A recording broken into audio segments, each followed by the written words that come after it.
आरोपी विशाल गवळीला आता हेअर सलूनमधून कसं ताब्यात घेतलं आणि दुसरा सीसीटीव्ही सुद्धा समोर आलेला आहे। शेगावचे पोलीस त्यावेळी पाळत ठेवून होते आणि त्यावेळी त्याला कसं ताब्यात घेतलं हे या सीसीटीव्हीच्या दृश्यांमधून दिसतंय।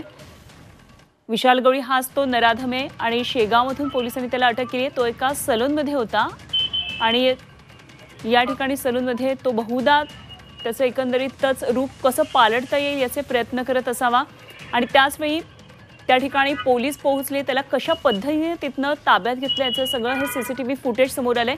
या आधी एक सीसीटीव्ही आपल्या समोर आलेलं होतं, ज्यावेळी त्याला सलूनमधून बाहेर आणत होते त्यावेळी ताब्यात घेतलेलं होतं त्याची दृश्य होती आणि आता ही आपण पाहतोय ती सलूनमध्ये तो नेमका काय करत होता हे या सलूनमधनं सीसीटीव्ही फुटेज आहे। तो कसा आला या सलूनमध्ये आणि केस कापून घेण्यासाठी बसला, सगळं सीसीटीव्हीमध्ये चित्रित झालेलं आहे आणि त्या ठिकाणी पोलीस पाळत ठेवून होते।